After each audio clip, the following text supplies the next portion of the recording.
નમસ્કાર વિદ્યાર્થી મિત્રો, હું doctor Parikshit Singh Rao, department of psychology, Shri and Shrimati PK Kotawala arts college, Patan. વિદ્યાર્થી મિત્રો, બીએસએમ 1 મુખ્ય વિષય મનોવિજ્ઞાનમાં પેપર નંબર CC 102 સોશિયલ સાયકોલોજીમાં યુનિટ નંબર 1 સમાજલક્ષી મનોવિજ્ઞાનનો પરિચય એની ચર્ચા ચાલી રહી છે. તો એમાં અત્યાર સુધી આપણે અગાઉના વિડીયોમાં સમાજલક્ષી મનોવિજ્ઞાનની વ્યાખ્યાઓમાંથી ફલિત થતા મુદ્દાઓ, સામાજિક વર્તનને અસર કરતા ઘટકો, સમાજલક્ષી મનોવિજ્ઞાનનું સ્વરૂપ, સામાજિક બોધાત્મક પ્રક્રિયાઓનો વૈજ્ઞાનિક અભ્યાસ વગેરેની ચર્ચા આપણે કરી લીધેલી છે. તો આજે પ્રથમ યુનિટનો જે છેલ્લો ટોપિક છે કે ભારતના સંદર્ભમાં સમાજલક્ષી મનોવિજ્ઞાનનું પ્રયોજન, ઉપયોગિતા કે મહત્વ, એની ચર્ચા આપણે કરવાની છે. વિદ્યાર્થી મિત્રો, મનોવિજ્ઞાન એ તત્વજ્ઞાનમાંથી ફોરેનમાં છૂટું પડ્યું છે, મતલબ વિદેશમાં છૂટું પડ્યું છે. તો ત્યાંની સંસ્કૃતિ અને સમાજના પરિપ્રેક્ષ્યમાં એ મનોવૈજ્ઞાનિકોએ અભ્યાસો કર્યા છે અને સિદ્ધાંતોની સ્થાપના કરેલી છે. તો મોટાભાગના અભ્યાસો ફોરેનમાં થયેલા છે, આપણા દેશની બહાર થયેલા છે. તો ત્યાંની સંસ્કૃતિ અને ત્યાંના સમાજના લોકોને નમૂનારૂપ માનવામાં આવે, મતલબ કે એમના સેમ્પલ લઈ અને અભ્યાસો કરવામાં આવે અને એના આધારે સિદ્ધાંતો સ્થાપિત થયેલા છે. તો ભારતના સંદર્ભમાં જ્યારે એ મનોવિજ્ઞાનને સમજવાનું હોય ત્યારે એને આપણી સમસ્યાઓથી સમજવું પડે છે. તો ભારતમાં લોકલ શું સમસ્યાઓ છે, ભારતનું જે સેમ્પલ કે નિદર્શ કે જે સમષ્ટિ માનો છો એ શું છે, એના લક્ષણો શું છે, એનું સ્વરૂપ શું છે, એની પ્રાથમિક જરૂરિયાતો શું છે, એની બેઝિક પ્રોબ્લેમ્સ, એના સમસ્યાઓ શું છે, એને ધ્યાનમાં રાખીને આપણે સિદ્ધાંતોનું ઉપયોગિતામાં લેવું પડતું હોય છે. તો ભારતના સંદર્ભમાં સમાજલક્ષી મનોવિજ્ઞાનને જો સમજવું હોય તો ભારતની સામાજિક સમસ્યાઓને પણ સમજવી જરૂરી છે. ભારતની સામાજિક સમસ્યાઓ વિદેશો કરતાં અલગ હશે, તો કારણ કે આપણો દેશ, આપણી સંસ્કૃતિ, આપણો સમાજ, આપણા દેશની અંદર પાળવામાં આવતા ધર્મ, આપણી લોક સંસ્કૃતિ, એ બધું અલગ અલગ છે. આપણી તમામ પ્રથાઓ, તહેવારો, રિવાજો બધું અલગ છે. તો આપણી વિશિષ્ટતા અલગ છે, આપણી વિવિધતા અલગ છે બીજા દેશો કરતાં. તો આપણે આપણી સમસ્યાઓના સંદર્ભમાં સમાજલક્ષી મનોવિજ્ઞાનને સમજવું પડે. તો ભારતની અંદર આપણે જાણીએ છીએ કે કેટલા રાજ્યો છે અને વિવિધ રાજ્યોમાં વિવિધ બોલીઓ બોલાય છે, ભાષાઓ છે. વિવિધ રાજ્યોમાં વિવિધ ધર્મના લોકો રહેતા હોય છે, વિવિધ જ્ઞાતિ સમાજના લોકો રહેતા હોય છે. કેટલાય જ્ઞાતિ અને વંશના સંપ્રદાયો કે સમૂહો છે. ધર્મમાં પણ પેટા ધર્મ અથવા પેટા સંપ્રદાયો પડેલા છે અને દરેકની પ્રથાઓ અલગ અલગ છે. બહુવિધ સંસ્કૃતિ ધરાવતો આ દેશ છે કે એ દેશમાં 12 ગામે બોલી બદલાય છે, કે જે દેશની અંદર એટલી વિવિધતા રહેલી છે તેમ છતાંય વિવિધતા વચ્ચે આપણને એકતા તો જોવા મળે જ છે, પરંતુ વિવિધતા ભરેલા દેશમાં સામાજિક સમસ્યાઓ પણ રહેવાની. તો જે પ્રાથમિક કક્ષાએ આપણને જે સમસ્યાઓ નજર સમક્ષ જોવા મળે છે એવી સમસ્યાઓ તો ગરીબી છે, વસ્તી વધારો છે, રૂઢિચુસ્તતાના કારણે હજુ એ જે અંધશ્રદ્ધાઓ છે કે જે કુરિવાજો છે એ આપણને આજે પણ જોવા મળે છે. તો એવી જે સામાજિક સમસ્યાઓ છે, એ સામાજિક સમસ્યાઓમાં એના ઉકેલ માટે સમાજલક્ષી મનોવિજ્ઞાન કઈ રીતે મદદ કરી શકે એની ચર્ચા આપણે આજના મુદ્દામાં કરવાની છે. તો એક એક સામાજિક સમસ્યાને જોતા જઈશું અને સમાજલક્ષી મનોવિજ્ઞાન એમાં શું મદદ કરી શકે અને એનું શું પ્રયોજન હોઈ શકે એની ચર્ચા આપણે કરવાની છે. મૂળ વાત એટલી છે કે સામાજિક સમસ્યાઓ, ભારતના સંદર્ભમાં સામાજિક સમસ્યાઓને સમજવાથી આપણને ખ્યાલ આવશે કે સમાજલક્ષી મનોવિજ્ઞાનનું ભારતમાં શું મહત્વ છે. તો અહીંયા આપણે એક એક સમસ્યાઓ જે ઉલ્લેખ છે એમાંથી એક એક સમસ્યાઓ જોતા જઈશું અને એની ચર્ચા કરતા જઈશું. તો જે પ્રથમ સમસ્યા છે સામાજિક સમસ્યા ભારતમાં, એ છે પ્રાંતવાદ. પ્રાંતવાદ કોને કહીશું? તો એક વિસ્તારના લોકો અન્ય વિસ્તારના લોકોને અવગણીને પોતાના વિસ્તારના લોકોનો પક્ષ કરે તો એ પ્રાંતવાદ છે. જ્યારે ગુજરાતી લોકો હોય તો ગુજરાતીઓનો પક્ષ કરે છે, એક વિસ્તારવાદ, એક પ્રાંતવાદ. મરાઠી લોકો છે તો એ મરાઠા જે લોકો છે એમનો પક્ષ કરે છે અથવા એમની તરફેણ કરે છે, એમને મદદ કરે છે. બીજા અન્ય જે લોકો છે એમને તરફેણ કે મદદ કે હેલ્પ કરતા નથી. તો એ પ્રાંતવાદ છે. તો એ સામાજિક સમસ્યા ભારતમાં જોવા મળે છે. એનું કારણ છે કે ભારત વિવિધતાથી ભરેલો દેશ છે. ભારતની અંદર વિવિધ રાજ્યોમાં વિવિધ બોલીથી લોકો રહે છે અથવા વિવિધ ધર્મો સાથે લોકો રહે છે, વિવિધ પ્રથાઓ કે રિવાજો કે તહેવારો અલગ અલગ ઉજવે છે. તમે જો ગુજરાતમાં છે એમ નવરાત્રિનું એટલું મહત્વ છે, એ રીતે મહારાષ્ટ્રની અંદર ગણેશોત્સવનું એટલું મહત્વ છે. તો દરેક રાજ્યોમાં, રાજસ્થાનની અંદર હોળીનું એટલું મહત્વ છે, તો પંજાબની અંદર કંઈક જુદું મહત્વ હશે, દિલ્હીની અંદર કંઈક જુદું મહત્વ હશે, સાઉથ ઇન્ડિયામાં કંઈક અલગ અલગ હશે. તો તહેવારોમાં પણ આપણને વિવિધતા જોવા મળે છે. તો એ દરેક દ્રષ્ટિએ અહીંયા પ્રાંતવાદથી ભારત વહેંચાયેલું છે. તો આ મૂળભૂત સમસ્યા છે. જ્યારે એક પ્રાંતના લોકો માઇગ્રેટ થઈને, મતલબ કે પોતાના વિસ્તારને બદલીને ધંધા રોજગાર માટે બીજા વિસ્તારમાં જતા હોય છે, તો ત્યાં આ સમસ્યાઓનો ભોગ બનતા હોય છે. આમ જનરલી કશું જોવા મળતું નથી, પરંતુ જ્યારે કોઈક હુમલા હુલ્લડો કે કોમી કે એવા કંઈક જે હુમલાઓ થાય અથવા એવું કંઈક ફાટી નીકળે છે, ત્યારે એ સમસ્યાઓ ઊભી થતી હોય છે, સામાજિક સમસ્યાઓ પ્રાંતવાદની. તો બોમ્બેની અંદર વર્ષો પહેલા જે આવી સમસ્યા ઊભી થવાના કારણે જે મરાઠા લોકો હતા એમને જે પરપ્રાંતીય લોકો હતા એમનો વિરોધ કરેલો. તમે જો કે ગુજરાતમાં રિસેન્ટલી જ જે સાબરકાંઠાની અંદર એક ઠાકોર જ્ઞાતિની નાની બાળકી ઉપર એક યુપી બિહારના જે લોકો હતા મજૂર વર્ગ, એમને ન સમજણના કારણે અથવા પોતાના આવેગોને રોકી ન શક્યા તો એ બાળકી ઉપર બળાત્કાર ગુજાર્યો અને એના કારણે થઈ અને જે આખી ઠાકોર કોમ હતી ગુજરાતભરની એ સક્રિય થઈ ગઈ અને એ આક્રમક થઈ ગઈ અને એમને જુદા જુદા આંદોલનો ચાલુ કરી દીધા અને એમને હુમલાઓ પણ ચાલુ કરી દીધા. તો જે પરપ્રાંતીય લોકો હતા યુપી બિહારના, આપણને યાદ છે કે એ લોકો બસો ઉપર બેસીને ભરાઈને રેલવે અને બસો દ્વારા પોતાના પ્રદેશમાં જતા રહ્યા હતા. તો એ પરપ્રાંતીય લોકોની જે ઉપેક્ષા કરવામાં આવી, તો એને આપણે પ્રાંતવાદ કહીશું. આમાં મૂળ મુદ્દો જુઓ કે જે બળાત્કાર કર્યો છે અથવા એ જે અસામાજિક કૃત્ય કર્યું છે એ 2-4 લોકો હતા અથવા એક જ માણસ હતો, એ જે મજૂર હતો એ એક જ હતો, તો એ એકની સજા આખા પ્રાંતે ભોગવવી પડે છે. એ એક માણસ છે, યુપી બિહારનો છે, તો યુપી બિહારના તમામ જે પાણીપુરી અને દાબેલી ને જે કંઈ ધંધા રોજગાર માટે અહીંયા આવેલા હતા, અમદાવાદ અને રાજકોટની અંદર જે ઇન્ડસ્ટ્રી સાથે જોડાયેલા જે મજૂર વર્ગ હતા, એ તમામને અહીંયાથી ભગાડી દેવાનો પ્રયત્ન અહીંયાની જે કોમ હતી એમને એ કરેલો. તો એ પ્રાંતવાદ એને કહીશું. તો સમાજલક્ષી મનોવિજ્ઞાન એને સામાજિક વૈજ્ઞાનિક દ્રષ્ટિથી જોવાનો પ્રયત્ન કરે છે. તો જે પ્રાંતના એક વ્યક્તિની ભૂલના કારણે એ પ્રાંતના સમગ્ર લોકોને નિશાન બનાવી દેવા અથવા એ સમગ્ર લોકો ઉપર હુમલો કરવો એ કેટલા અંશે વ્યાજબી છે, તો એના સંદર્ભમાં સમાજલક્ષી મનોવિજ્ઞાન અભ્યાસો કરે છે. એના તારણો દ્વારા લોકોને સામાજિક જાગૃતિ ફેલાવીને મદદ કરવાનો પ્રયત્ન કરે છે. તો સમાજલક્ષી મનોવિજ્ઞાનનું ત્યાં મહત્વ રહેલું છે. બીજી સમસ્યા છે ભાષાવાદ. તમે જો કે આમ દેખીતી રીતે જોવા મળશે કે ભાષાવાદ તો કોઈ સામાજિક સમસ્યા થોડી છે, પરંતુ જ્યારે તમે પોતાનો વિસ્તાર, પોતાનું પ્રાંત બદલીને બીજે જાઓ છો, એવી કહેવત છે 12 ગાંવે બોલી બદલાય, તો ગુજરાતની જ આપણે વાત કરી લઈએ તો ગુજરાતમાં પણ જેટલા પ્રદેશ છે, ઉત્તર ગુજરાત છે, મધ્ય ગુજરાત છે, બરાબર, દક્ષિણ ગુજરાત છે, કાઠિયાવાડ છે, કચ્છ છે, બરાબર, જેટલો પ્રદેશ છે ગુજરાતના છે, દરેક જગ્યાએ બોલી અલગ અલગ છે. સુરતની બોલી અલગ છે, સાબરકાંઠાની બોલી અલગ છે, પાટણ વિસ્તારની બોલી અલગ છે, તો કચ્છમાં જઈએ છીએ તો ત્યાં બોલી અલગ છે, સૌરાષ્ટ્રમાં કાઠિયાવાડમાં પણ બોલી અલગ છે. તો એ બોલી છે, પરંતુ એ બોલીથી ઉપર આપણે ગુજરાતી જ બોલતા હોઈએ છીએ દરેક જણ. આપણી જે બોલીની લઢણ છે એ કદાચ અલગ છે, પરંતુ આપણી ભાષા તો ગુજરાતી જ છે. પરંતુ જ્યારે ગુજરાતી માણસ બીજા પ્રાંતમાં જાય છે, બીજા રાજ્યમાં જાય છે અને ત્યાં જે બીજી ભાષા ચાલે છે, તો ત્યાં એને કેટલો સ્વીકાર કરવામાં આવે છે અથવા એને કેટલો ન્યાય મળે છે એ જોવાની વાત છે.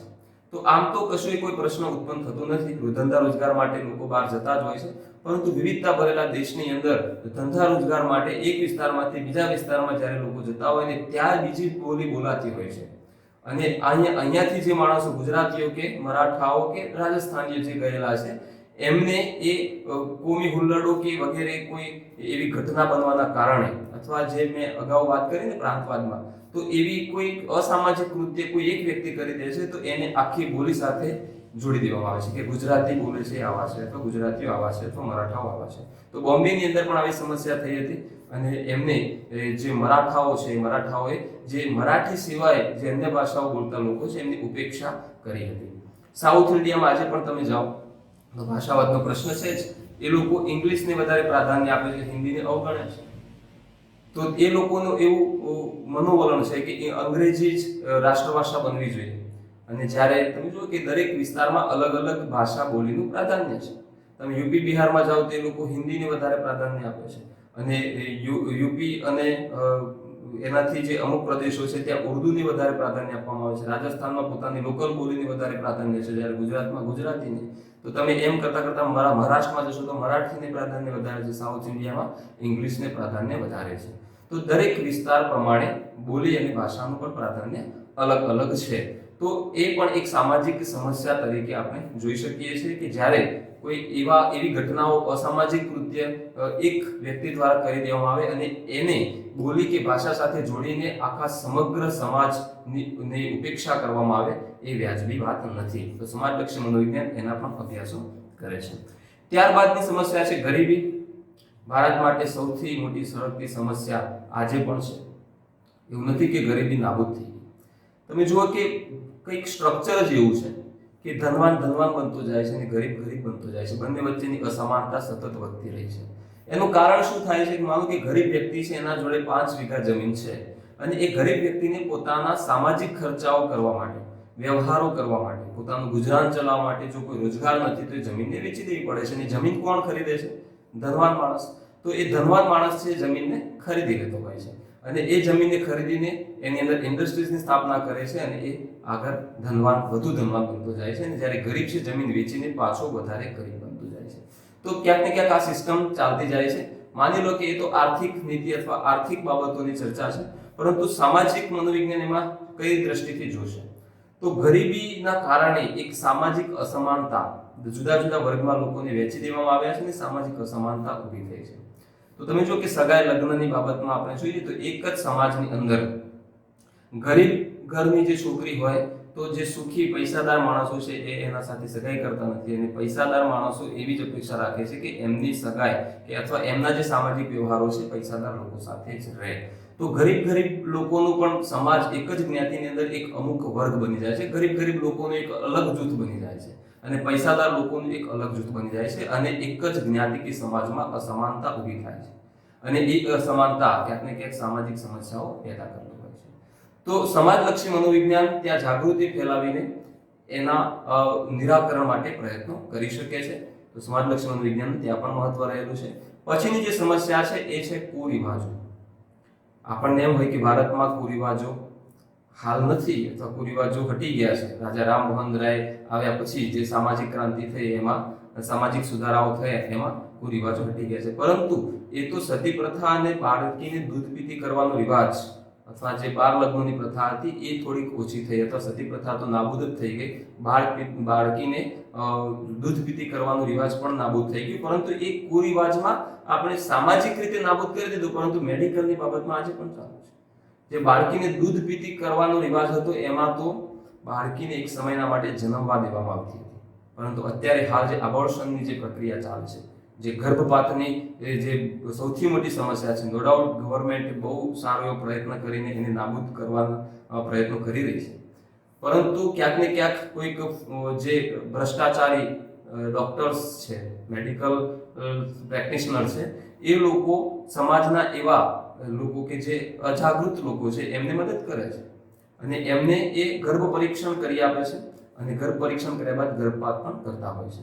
તો દૂધ પીતીનો રિવાજ હજુ સુધી ગયો નથી એવું કહી શકીએ આપણે. દૂધ પીતીમાં બાળકી જન્મતી હતી અને બાળકી જન્મી છે એટલા માટે એને જે એક વાસણમાં દૂધ ભરવામાં આવે અને એ દૂધમાં એનું માથું ડબોળી દેવામાં આવતું હતું. તો શ્વાસ ન લઈ શકે એટલે બાળકી ગુજરી જતી હતી. એને ધર્મ સાથે જોડી દેવામાં આવતું હતું અથવા એને કોઈક વિધિ સાથે જોડી દેવામાં આવતું હતું, શ્રદ્ધા સાથે જોડી દેવામાં આવતું હતું અને એ વિષય ત્યાં પૂરો કરી દેવામાં આવતો હતો. પણ અત્યારે તો કોઈને ખબર નથી પડતી અને બાળકી જે છે એને જન્મતા પહેલા જ મૃત્યુ પામી જાય છે. તો કુરિવાજો આજે પણ છે. તો એ કુરિવાજોની સમસ્યા પણ એક સામાજિક સમસ્યા છે અને એમાં એને નાબૂદ કરવા માટે સમાજલક્ષી મનોવિજ્ઞાન પ્રયત્ન કરી શકે છે. તો આજે પણ મરણની અંતિમ ક્રિયાઓ પછીના જે કઈ વિધિઓ છે અથવા જે મૃત્યુભોજ છે, હમણાં રાજસ્થાનની અંદર એક ન્યૂઝપેપરમાં મેં વાંચેલું, રાજસ્થાન પત્રિકામાં, કે મૃત્યુભોજ એટલે મૃત્યુ બાદ જે ભોજનની પ્રથા છે, રાજપૂત સમાજે સહિયારો એક પોતાનું એક જાગૃતિ લાવીને, સામાજિક જાગૃતિ લાવીને એક નિર્ણય લીધો કે મૃત્યુભોજ નહીં કરવામાં આવે અને એને સ્વીકારી અને રાજસ્થાન ગવર્મેન્ટે ક્યાંક એનું બંધારણ બનાવ્યું છે કે મૃત્યુભોજનો કાયદો બંધ કરવો. તો બાળ લગ્નો આજે પણ અમુક સમાજોમાં જોવા મળે છે. આપણે કોઈ ઉલ્લેખ નહીં કરીએ, પરંતુ અમુક સમાજોમાં આજે પણ બાળ લગ્ન પ્રથા છે. તો એ કેટલી વ્યાજબી છે? તો એના માટે એ સમાજના લોકોને જાગૃત કરવા, એ સમાજના લોકોને સાચી વૈજ્ઞાનિક માહિતી આપી અને એમને સાચી વાસ્તવિકતાથી પરિચય કરાવવો એ સમાજલક્ષી મનોવિજ્ઞાનનું કાર્ય છે. ત્યારબાદની સમસ્યા છે બળાત્કાર. આપણને એમ હોય કે ભારત ધાર્મિક દેશ છે, ભારત ફિલોસોફિકલ તત્વજ્ઞાનીય દેશ છે, ભારતની અંદર શ્રદ્ધાળુ લોકો રહેતા હોય છે, ભારતની અંદર કેટલાય ઋષિ મુનિઓ છે, આજે પણ કથાકારો છે, કેટલા સત્સંગી મહાપુરુષો છે, જાહેરમાં કેટલા સત્સંગ થાય છે અને એનો લાભ જાહેર જનતા સતત લેતી હોય છે. તમે જુઓ કે કોઈ બી મેળાવડો હોય કે કોઈ બી ધાર્મિક પ્રસંગ હોય તો ત્યાં હજારો લાખોની સંખ્યામાં વસ્તી ઉમટી પડે છે. તો એવા દેશની અંદર પણ આજે આવી સમસ્યા છે. તો એ ખરેખર સાચી શ્રદ્ધા છે કે અંધશ્રદ્ધા છે? લોકો ત્યાં ખાવા માટે જાય છે કે ટોળા ભેગા કરવા માટે જાય છે કે સારું પોતાની જાતને પ્રદર્શિત કરવા માટે જાય છે? અંદરની માનસિકતા કેટલી એની શુદ્ધ છે એ પણ સમજવું જરૂરી છે. તો ભારતની અંદર એવું કહેવાય છે કે જ્યારે 2008માં સંદેશમાં 10 ડિસેમ્બર 2008 સંદેશ ન્યૂઝપેપરમાં જે સર્વે છપાયું છે એના આંકડાઓ કંઈક આવા છે કે દેશમાં દર 14 મિનિટે એક મહિલાની છેડછાડ થાય છે. 2008ની વાત કરું છું, અત્યારે 2020 છે. અત્યારના લેટેસ્ટ સર્વે આનાથી વિશેષ હશે, અલગ હશે કે દેશમાં દર 14 મિનિટે એક મહિલાની છેડછાડ થાય છે અને 25 મિનિટે એક બળાત્કાર નોંધાય છે. નોંધવાની વાત છે, દર 25 મિનિટે એક બળાત્કારનો કિસ્સો નોંધાય છે. જે નોંધાતા નથી એવા કિસ્સાની વાત જ નથી. તો તમે કલ્પના કરો કે દર અડધા કલાકે જો એક કેસ નોંધાતો હોય તો પરિસ્થિતિ શું છે? આ દેશ સ્ત્રીઓ માટે કેટલો સલામત છે? ભારતનો નંબર બળાત્કારના કિસ્સાઓમાં ત્રીજો છે. આવું ન્યૂઝપેપરની અંદર 2008માં છપાયેલું. તો આજની તારીખમાં તો તમે જુઓ કે અત્યારે હાલ જે લેટેસ્ટ લાસ્ટ યર જે સર્વે થયા વિશ્વભરમાં, એમાં એ સર્વેની અંદર એક જે સંસ્થાએ સર્વે કરાવ્યા હતા એની અંદર પ્રશ્ન મુખ્ય એ હતો કે સ્ત્રીઓ માટે સૌથી સલામત દેશ કયો અને સ્ત્રીઓ માટે સૌથી અસલામત દેશ કયો? તો સ્ત્રીઓ માટે સૌથી અસલામત દેશમાં ભારતનું નામ હતું અને ભારતની અંદર પણ સ્ત્રીઓ માટે સૌથી અસલામત સિટી જો કોઈ હોય તો એ દિલ્હી છે. કે દિલ્હીની અંદર તમે જુઓ કે કેટલા કિસ્સાઓ બને છે. બહુ ખરાબ કહેવાય આપણા દેશ માટે કે દિલ્હી તો આપણું કેપિટલ છે, તેમ છતાંય દિલ્હી સેફ નથી, સ્ત્રીઓ માટે સહેજ પણ સલામત નથી.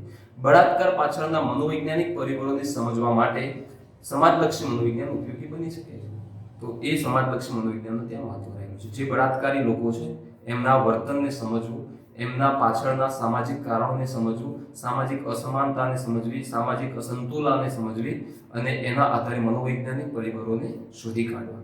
તો સમાજલક્ષી મનોવિજ્ઞાન એમાં મદદ કરી શકે છે. તો માત્ર કારણ શોધતું નથી, પરંતુ એવા લોકોને સમજાવવા, એવા લોકોનું કાઉન્સેલિંગ કરવું, માર્ગદર્શન કરવું એ પણ કામ મનોવિજ્ઞાન કરી શકે છે. તો અહીંયા બળાત્કાર માટે જે ભારતમાં સજાની પણ જોગવાઈઓ સુધારવામાં આવી છે અને હાલના જે સમયમાં નવા જે કોર્ટના કાયદાઓ, જે કાનૂન છે, કાનૂનની અંદર એવા કિસ્સાઓને પ્રાયોરિટી આપીને ઝડપથી સોલ્વ કરી દેવા માટે પણ એક સરકારી મદદ મળેલી છે. ત્યારબાદની જે સમસ્યા છે એ છે આતંકવાદ. આપણને એમ થાય કે આ દેશ જે છે આપણો હિન્દુ, મુસ્લિમ, શીખ, ઈસાઈ અને એ બધા જ ધર્મોથી વિવિધતાથી ભરેલો દેશ જે એકતાથી રહેવો જોઈએ, એમાં આતંકવાદને ક્યાંક ને ક્યાંક અમુક લોકો દ્વારા એને ધર્મ સાથે જોડી દેવામાં આવે છે અને ધર્મ સાથે જોડી દેવું અથવા સમાજ સાથે જોડી દેવું એ મોટી સામાજિક સમસ્યા છે. તો આતંકવાદનું મુખ્ય કારણ શું છે એ મનોવિજ્ઞાન અલગ બતાવે છે અને જે જાહેર જનતા છે એને કોઈ સામાજિક કે ધાર્મિક કારણ બતાવી દે છે એ કેટલું વ્યાજબી છે, એના અભ્યાસોની જરૂરિયાત છે. તો આતંકવાદ તમે જુઓ કે ધર્મ સાથે જોડીને આતંકવાદને લોકો વચ્ચે કેટલા કોમી હુલ્લડો અને સમાજની અંદર કેટલા વિખવાદો પેદા થયા છે આપણે જોઈ શકીએ છીએ. પરંતુ એમાં સમાજલક્ષી મનોવિજ્ઞાન થોડી જાગૃતિ લાવવાનો પ્રયત્ન કરી શકે છે. તમે જુઓ કે NSS કે એવા જે યુનિટ ચાલે છે, જે સોશિયલ સર્વિસીસની જે સ્કીમ ચલાવે છે, એવા લોકો એમાં મદદ કરે છે અને ધાર્મિક અને સામાજિક એકતા માટેના સતત પ્રયત્નો કરતા હોય છે. તો આતંકવાદને મનોવિજ્ઞાનની ભાષામાં સમજવાનો પ્રયત્ન કરવો અને આતંકવાદના કારણોમાં મનોવૈજ્ઞાનિક કારણો શું હોઈ શકે, આતંકવાદની અસરોમાં મનોવૈજ્ઞાનિક અસરો શું હોઈ શકે, આતંકવાદને નિવારવામાં સમાજલક્ષી મનોવિજ્ઞાન શું મદદ કરી શકે, એ અંગે પ્રયત્નો થવા જરૂરી છે. ત્યારબાદનો જે મુદ્દો છે એ છે પ્રદૂષણ. તો ભારતની આ પણ એક સરકતી સમસ્યા છે. અત્યારે હાલ તો સ્વચ્છ ભારત અભિયાન ચાલી રહ્યું છે અને છેલ્લા કેટલાક સમયથી સ્વચ્છ ભારત અભિયાન હેઠળ ભારતના જુદા જુદા નગરોને, જુદા જુદા ગામોને, જુદી જુદી નગરપાલિકાઓને એવોર્ડ આપવામાં આવે છે. લોકોને પણ એવોર્ડ આપવામાં આવે છે. તારક મહેતા કા ઉલ્ટા ચશ્માની જે ટીમ છે એ એમ્બેસેડર છે, સ્વચ્છ ભારત અભિયાન માટે પ્રમોશન કરે છે અને એને લોક જાગૃતિ માટે ફેલાવવાનો પ્રયત્ન કરી રહ્યા છે. તો પ્રદૂષણ પણ બહુ મોટી સમસ્યા છે. તમને નવાઈ લાગશે, અહીંયા ગુજરાત સમાચારમાં 11/9/2011 ના રોજ જે હેડલાઇન છપાઈ હતી અને એમાં ભાલચંદ્ર જાની નામના જે લેખક છે એમનું જે સ્ટેટમેન્ટ હતું રિસર્ચ બાદ એમને અહીંયા એ ઉલ્લેખ કરેલો એ વખતે 2011માં કે રોજના 25,000 શબ, આંકડો સમજવા જેવો છે, રોજના 25,000 શબ, 20,000 ટન રાખ, જે આવે ને બળ્યા પછીની રાખ, એટલે આપણે જે અસ્થિ વિસર્જન કરીએ છીએ એની જે રાખ આવે ફૂલડીમાં, એ 20,000 ટન રાખ, 1200 ટનથી વધારે અર્ધ બળેલા હાડકા માંસ ઉપરાંત ઝેરી રસાયણો અને હજારો ટનની અન્ય ગંદકી, ફરીથી બોલું છું, 25,000 ટન શબ, 25,000 શબ રોજના, 20,000 ટન રાખ, 1200 ટનથી વધારે અર્ધ બળેલા હાડકા માંસ ઉપરાંત ઝેરી રસાયણો અને હજારો ટનની અન્ય ગંદકી ગંગામાં પધરાવ્યા પછી પણ આપણે ગંગા નદીને પવિત્ર ગણીએ છીએ. તે કેટલું વ્યાજબી છે? જો ગંગા નદીને પવિત્ર કહેવામાં આવે છે તો એને પવિત્ર રહેવા દેવી જોઈએ, એમાં પ્રદૂષણ ન ફેલાવવું જોઈએ. તો એનું કારણ શું છે? સામાજિક જાગૃતિનો અભાવ. લોકોની અંદર જે શ્રદ્ધાના નેજા હેઠળ, શ્રદ્ધાની ધજા હેઠળ જે ગંદકી ફેલાવવાની જે અજાગૃતિ છે એના પ્રત્યે સમજણ આપવાની, એના વિરુદ્ધ સમજણ આપવાનો પ્રયત્ન થવો જરૂરી છે. અને સમાજલક્ષી મનોવિજ્ઞાન સમાજની અંદર આવી માહિતી પહોંચાડીને લોકોને જાગૃત કરવા માટે પ્રયત્ન કરીને મદદ કરી શકે છે. તો આવું પ્રદૂષણ તો તમે જો, આ તો માત્ર નદીની વાત થઈ, એ ઉપરાંત આપણી આસપાસ જે ચોકલેટ કે વેફર કે બિસ્કિટ ખાઈને જે વેફર છે એના પ્લાસ્ટિક વેપરિંગ અથવા અન્ય જે પોલિથીન જે કોથળીઓ છે, શાકભાજી ખરીદ્યા બાદ જે પોલિથીન કોથળીઓ, એને આપણે યોગ્ય નાશ કરતા નથી અને એને ગમે ત્યાં નાખી દેતા હોઈએ છીએ. અને એ ગમે ત્યાં નાખ્યા બાદ એ જે જમીન પર પડી રહે છે એમાં પ્લાસ્ટિક ભળી જાય છે અને કેમિસ્ટ્રી પેદા થઈ અને જમીનનું પણ બગાડ કરે છે. જે રખડતા પ્રાણીઓ છે, ગાયો કે ભેંસો, તો એ પણ એ પ્લાસ્ટિકને ખાઈ જતા આપણે જોઈએ છે અને એ પ્લાસ્ટિકને ખાધા બાદ એ જે કંઈ શૌચક્રિયાઓ કરે છે કે મળોત્સર્ગ દ્વારા એમને જે કંઈ પોદડાઓ આપણે રસ્તામાં જોઈએ છે એ વાસ મારતા હોય છે, પ્રદૂષણ વધારે ફેલાતું હોય છે. તો દેશની અંદર ટેકનિકલ બાબતે કે સ્પોર્ટની બાબતમાં કે આર્મીની બાબતમાં કે બોલિવૂડની બાબતમાં આપણે દેશને બહુ ઉચ્ચ બતાવવાનો પ્રયત્ન કરી રહ્યા છે, પરંતુ એની બેઝિક સમસ્યાઓ આવી પણ છે અને એમાં લોક જાગૃતિ કરવાનો પ્રયત્ન સમાજલક્ષી મનોવિજ્ઞાન કરી શકે છે. ત્યારબાદ છે કુદરતી આપત્તિ. જે ડિઝાસ્ટર છે, જે નેચરલ ડિઝાસ્ટર છે કે જે હોનારત થાય છે, કુદરતી હોનારતો. તો એ કુદરતી હોનારતો કે કુદરતી આપત્તિમાં ધરતીકંપ કે સુનામી કે વાવાઝોડું કે પૂરની પરિસ્થિતિ, અતિવૃષ્ટિ, અનાવૃષ્ટિ જે કંઈ છે એ કુદરતી હોનારતો છે અને એ કુદરતી હોનારતોના કારણે લોકજીવન ઉપર અસર થતી હોય છે. લોકો એનાથી આઘાત અનુભવતા હોય છે અને એના કારણે એમનું સામાજિક જીવન ખોરવાઈ જતું હોય છે. તો એ સામાજિક જીવનમાં ફરીથી પુનર્વસિત કરવા માટે મનોવિજ્ઞાન મદદ એમને કરી શકે છે. તમે જુઓ કે આજથી લગભગ 1 વર્ષ પહેલા ચોમાસામાં બનાસકાંઠામાં જે પૂર આવ્યું હતું બનાસ નદીની અંદર, એના કારણે ખારિયા ગામમાં વધારે અસર થઈ હતી અને એક સાથે કેટલાય લોકો અને કેટલાય પ્રાણીઓનું મૃત્યુ થયું હતું અને શબ તણાતા હતા. અને એ વખતે પરિસ્થિતિ જે ગામના લોકોની હતી, ગામને હિજરત કરીને, ગામ છોડીને થરામાં જવું પડ્યું હતું અને થરામાં સરકારે અથવા સંસ્થાઓએ જે વ્યવસ્થા કરી હતી એમાં મહિના સુધી એમને રહેવું પડ્યું હતું અને ત્યારબાદ પોતાના ગામની અંદર સાફ સફાઈ કરીને ફરીથી પુનર્વસન કરવા માટે એમને પ્રયત્ન કર્યો હતો. તો એ દરમિયાન post traumatic stress disorder develop થતો હોય છે. પરંતુ એટલે કે જે પોસ્ટ ટ્રોમેટિક મતલબ કે ઘટના ઘટ્યા બાદ જે મનોભાર પેદા થાય એને પોસ્ટ ટ્રોમેટિક સ્ટ્રેસ ડિસઓર્ડર કહેવાય છે. ગુજરાતીમાં પાશ્ચાત્ય આઘાતજન્ય મનોવિકૃતિ કહેવાતી હોય છે. તો એની અંદર લોકોને એ આઘાત જે જોયો છે, નજર સમક્ષ એમને જે ઘટના જોઈ છે એના કારણે જે આઘાત લાગે છે એની યાદ જતી નથી. એ સતત સ્મૃતિપટ પર પોતાની આંખ સમક્ષ એ ઘટના દેખાતી હોય છે અને એમાંથી બહાર આવવાનો સતત પ્રયત્ન કરે છે, પરંતુ એ ઘટના એમને છોડતી નથી. ત્યારે મનોવૈજ્ઞાનિકો એ ઘટનાથી એમને દૂર કરી અને ફરીથી સમાજમાં પુનર્વસન કરીને સામાન્ય જીવન જીવવા માટે મદદ કરી શકે છે. તો સમાજલક્ષી મનોવિજ્ઞાન ત્યાં પણ મદદ કરી શકે છે. ત્યારબાદની જે સમસ્યા છે માનવ સર્જિત આપત્તિ. તો માનવ સર્જિત આપત્તિ મતલબ કે જે કુદરતી આપત્તિ છે એની જેમ જ માનવો દ્વારા પેદા કરવામાં આવેલી આપત્તિ, જેમ કે બોમ્બ ધડાકા. તમે જો કે બોમ્બ ધડાકા કરવામાં આવે છે તો એ શું છે? કુદરતી ઘટના નથી, એ માનવ સર્જિત, માનવે ઘડેલી, માનવે પેદા કરેલી એક આપત્તિ છે. પછી તમે જો કે મોટી મોટી જે કંપનીઝ, ઇન્ડસ્ટ્રીઝ બનેલી છે, ઇન્ડસ્ટ્રીઝની અંદર ગેસ લીકેજ થઈ જવો અથવા કોઈ કેમિકલ લીકેજ થઈ જવું, જેના કારણે મોટી હોનારત પેદા થવી, કે કોઈ એક્સિડન્ટ થવા એવા, અથવા કોઈ પુલ તૂટી જવો, તો એ બધી જે હોનારતો છે માનવ સર્જિત હોનારતો છે. તો માનવ સર્જિત હોનારતોમાં પણ ક્યાંક મનોવિજ્ઞાન એવી મદદ કરી શકે છે કે એ જે ઘટના ન ઘટે અથવા એ ઘટના પાછળના કારણને જાણીને ઘટના બીજી વાર ન ઘટે એના માટે એ લોકોને સમજાવવા. બીજી વાત કે એ ઘટના ઘટી જ નથી, પરંતુ અથવા નાના પાયે કોઈક માનવ સર્જિત આપત્તિ બની હોય કે કોઈ એક જગ્યાએ કેમિકલ લીકેજ થયું છે જેના કારણે 50 માણસો મરી ગયા છે, તો એ હકીકતને અફવા બનાવીને બીજા વિસ્તારમાં ફેલાઈ દેવી. તો એ મનોવૈજ્ઞાનિક પરિબળ છે કે અફવા બનાવીને બીજા વિસ્તારમાં ફેલાઈ દેવી કે ભાઈ બનાસકાંઠામાં જે ઘટના બની હતી એવી હવે સાબરકાંઠામાં પણ બનવાની છે, એવા ન્યૂઝ મળી રહ્યા છે. અત્યારે હાલ કોરોના મહામારીનો જે સમય ચાલી રહ્યો છે, એ કોરોના મહામારીના સમયમાં તમે જો કેટલી અફવાઓ પ્રદર્શિત થઈ રહી છે અથવા અફવાઓ પ્રસારિત થઈ રહી છે. તો જે બનાસકાંઠામાં પાલનપુર શહેરમાં જે કોરોનાની પરિસ્થિતિ હોય એના કારણે અફવા બનાવીને પાટણમાં પણ એનો ફેલાવો કરી દેવો.